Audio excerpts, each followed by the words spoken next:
Hello and welcome back to Bookish and welcome back to Saturday Hodgepodge. I think this is Hodgepodge number 31. Can't really remember, but anyway, this is just where I kind of check in on reading stuff and booktube stuff and, sometimes pose a question. So just kind of real quick check in on what I've been reading. I did finish Toni Morrison's Song of Solomon. I'm a part of the Toni Morrison reading group, which is going on. What we're trying to do is read every work of fiction by Toni Morrison in the year 2020, all 12, one a month.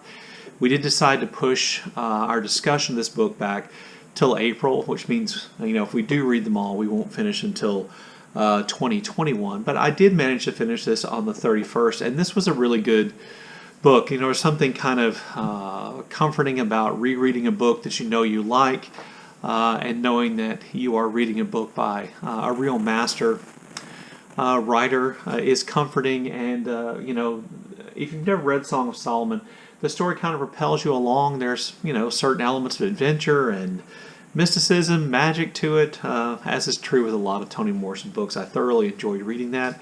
Looking forward to my discussion with the other people in that discussion group on Voxer next month. I also, as I've said I think several times, I did start reading The Night Watchman by Louise Erdrich. I think I'm on about page 130 now. It's going kind of slowly, not because I'm not enjoying it. The opposite is true. It's going slowly because I enjoy it every time I pick it up. Now, I'm going to say something, and I'm only 130 pages in, so there's no way of knowing. I'm not sure this is going to climb to the level of, the favorite Erdrich books that I've read, but it is really interesting. And in some ways, I think this book is based more on kind of historical fact and figures than a lot of Erdrich books are, and maybe for me, that's one of the things I find really interesting, because you're kind of, in addition to getting this, what I think is a pretty compelling and involved story, in addition to that, you are also, learning about the termination policy with Native Americans and how in the 1950s the government essentially attempted to make them non-Indians anymore and to kind of eliminate them as a specified group who had been promised and guaranteed certain things in treaties. Anyway, I really am enjoying that. I did finish I did film my BookTube prize video, and that will go up on Tuesday, where I talk about the 6 books I read as part of nonfiction group category, or nonfiction category group C, and my rankings of those books. I really enjoyed the BookTube prize judging. It was great. I enjoyed having my opinion registered.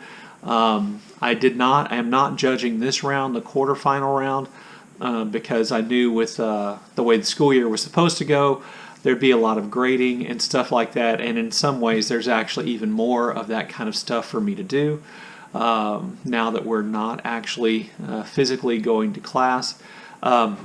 So I'm kind of glad I took these 2 months off from the quarterfinal round and don't have any reading to do, but I really did thoroughly enjoy it. I enjoyed making that video. And one of the reasons why I think I'm kind of glad that I'm not judging this round is because I'm unsure about whether or not I should be ordering books. And so I'm kind of throw this out there for your opinion. I've talked to a few people, indirectly around this subject. On the one hand, even if you order your book from Amazon or a big, box retailer, you are keeping people employed. And here in the United States, that's a big issue. And, if Amazon orders dry up or go away, or if Book Repository orders dry up or go away, or wherever you order your books from, if that goes away, then people are going to lose their jobs. And, if you're ordering new releases, stuff like that, authors are going to be hurt in terms of their income as well. And so I'm just kind of curious, are you ordering books during this? If so, why? If not, why not? I suppose for me the why not is, then I'm exposing these people to have to go out on their jobs and deliver books, and am I exposing myself to, virus particles on the books themselves or on the boxes? It's just kind of a really curious thing. I'm kind of glad, again, that I didn't do the BookTube prize judging this month, because I would have had to order probably about 6 books, and I'm not sure how I feel about that. Please let me know what you think about that in the comment section below. As you know, or you may not know, you may be aware that on my channel this year I've decided to do a short story project where I take one short story a month, and I usually have been able to find a PDF where you can read it for free, and then I have a video in which I discuss that short story near the end of the month. This month's short story is Hills Like White Elephants by Ernest Hemingway, and I'll be posting that video, I think, on April the 28th. That's when I plan to do it, depending on which day of the week that is. If it's Saturday, I'll move it to the next day. And one of the things that I've noticed, probably just because I've started, paying more attention to short stories on BookTube in general, is the number of other BookTubers are doing short story content. So I want to make sure I shouted those channels out to you here really quickly. So the Codex Cantina, Una and Crypto over there, they frequently do short stories. They do Faulkner short stories. They have done Flannery O'Connor short stories. They may have done a Tolstoy short story or two. Please check them out if you're interested in short story content. Also, Deannie at her channel has last month did a science fiction fantasy short story series where she, posted PDF links to a short story a week, and then she broke down and discussed that short story video, and that is an excellent series, so please check her out. Also, David Murphy, and that's the name of his channel, has been posting a lot of videos about Tolstoy in the last few weeks and some of Tolstoy's stories, which have been really good.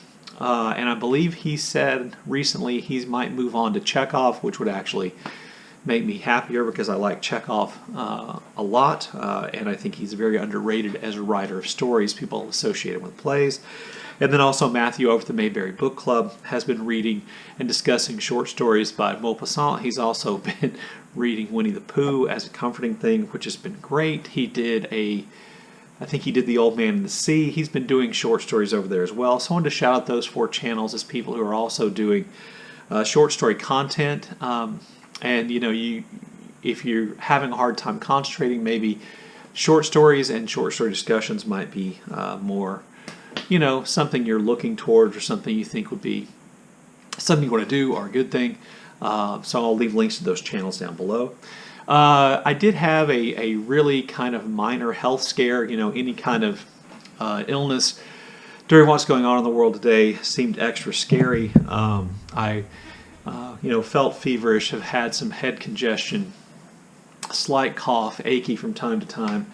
And so I finally broke down and called my physician, my local health clinic where I go is my primary care, and they are great. They're operating a 24-hour line. You can call in if you're worried about Corona-19, and then they'll set up a telephone appointment with you with a doctor who will listen to what you had to say about your symptoms and advise you. And this doctor was diagnosed me as having a sinus infection, which I'm taking a lot of medicine for right now and hoping to feel better soon. And this made me think about booktubers who I know work in the medical profession.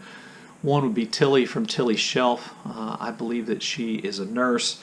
And then I can't remember the gentleman's name, but his channel name has changed to Swordspeak. His channel name used to be 7 Days at Sea. And I know both of these people are working in the medical profession. Tilly in England and the man from Swordspeak here in the United States. And I just want you to keep those people in your thoughts. If you're a praying kind of people, to maybe say an extra prayer for those people who are out there, putting themselves at risk in their profession to take care of those people who are suffering right now. Anyway, so I wanted to give them a shout out, and I'll leave links to their channels down below. Give a thought to going over and subscribing to their channels as a way of showing them support. Anyway, there you go. That's my Saturday Hodgepodge for today. Thank you for watching. I look forward to your comments in the comments section below.